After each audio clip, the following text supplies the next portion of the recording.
Hi everyone, good morning. I am Hanifah Azizah. Will be present the paper title is Due Process of Law in the Process of Asset Forfeiture in the Crime of Money Laundering Derived from Corruption Crime. Is it honor for us to join the first international conference on social environment diversity ICOSEND and Universitas Sumatera Utara as a co-host in this conference. I was a doctoral law student at Universitas Sumatera Utara, and I wrote this paper with my promoter and a co-promoter too, Professor Topo Santoso from Universitas Indonesia, Dr. Yunus Husein from Universitas Indonesia, and Dr. Mahmud Mulyadi from Universitas Sumatera Utara. And I would like to describe my paper, of course, and we'll begin with introduction, and we're gonna continue with the method, and then third is findings and discussion, and the last is conclusion, of course. So in introduction, we're gonna discuss about corruption is a grave and pervasive issue in Indonesia, creating an urgent crisis that demands immediate attention. According to the Corruption Perception Index, Indonesia consistently ranks among the lowest, highlighting the severity of the corruption program and problem as a predicate crime that corruption often leads to money laundering, making these two offenses not only extraordinary in nature but also transnational in scope.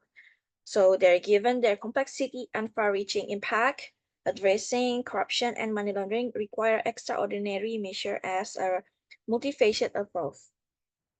And then the relationship between due process of law and corruption offense related to money laundering is crucial to ensure that law enforcement is carried out fairly and following established procedure.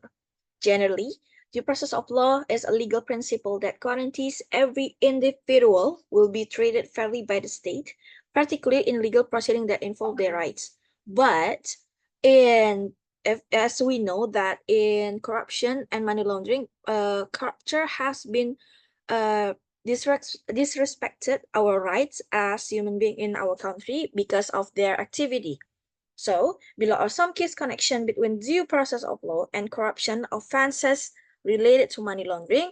I'm gonna using a method of this research employ a descriptive normative research method and integrative literature approach is used in this study with the aim of critically analyzing the literature and developing a theoretical framework. This research analyzes relevant documents such as journal. Of course, journal has a correlation with due process of law, asset forfeiture, and money laundering. An article who talk about money laundering and regulated of law and policy around money laundering. The use of this literature review who related to this topic. So methodology aim to integrate it perspective and finding from various empirical sources. And our result is the legal framework for asset forfeiture in the case of money laundering that began with a criminal act of corruption. So the legal framework for asset forfeiture in the case of money laundering that begins with the crime of corruption and the current criminal justice system is still not doesn't seem to be running well. A good framework is to maximize the legal system in the law enforcement with certainty and the criminal law policy for asset forfeiture that can guarantee the expected due process of law is that asset forfeiture is carried out to all crony involved in corruption without exception to the family and that of the suspect or defendant doesn't cancel the obligation to return asset to the state. So, understanding how there is criminal law policy for asset forfeiture that can guarantee due process of law while Indonesia has a legal provision to ensure due process, there are challenges in implementation. So I'm gonna discuss about the transparency and accountability. There have been instances where asset forfeiture procedure may not have been fully transparent, leading to concern about abuse of power. And second is corruption and judicial integrity. The effectiveness of due process can be undermined by corruption within the judiciary or law enforcement agency, which may result in bias or unlawful forfeiture action. Complexity of proving illicit asset in cases of money laundering or corruption. Proving the link between assets and criminal activity can be complex, and the burden of proof should rest with the state. However, there is a risk of wrongful confiscation if the process is not carefully managed. Challenging and guaranteeing the process in asset forfeiture is to strengthen the due process of law in asset forfeiture. Several reforms may be necessary, and the strengthening oversight mechanism. Independent body, such as Anti-Corruption Commission or Special Judicial Oversight Body, could play a stronger role in monitoring asset forfeiture cases to ensure fairness. Clearly guideline for asset forfeiture. There should be clear guideline for what constitutes lawful asset forfeiture, especially in complex cases involving corruption and money laundering. Training for law enforcement and judges, ensuring that law enforcement officers and judges are properly trained in due process standard is essential for upholding the rule of law during asset forfeiture proceeding. So the conclusion is, in conclusion, the application of due process of law in cases money laundering derived from corruption as predicate crime is fundamental to ensuring that justice is upheld while combating financial crime, while asset forfeiture and other legal measures are essential tools in disrupting criminal networks and depriving offender of illicit gains. They must be implemented in a manner that guarantees fairness, transparency, and respect for individual rights.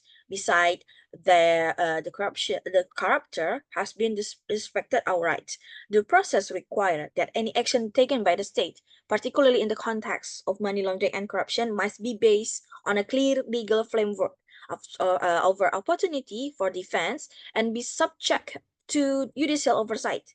The safeguard prevent arbitrary decision, protect the right of the accused, and ensure that justice is not only done but is seen to be done.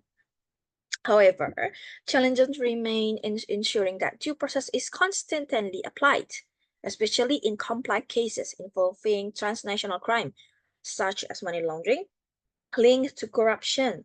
The enforcement and judicial practice can undermine the integrity of the process. Therefore, continuous reform are necessary to enhance transparency, improve the capacity of legal institutions, and ensure that due process standards are strictly adhered to.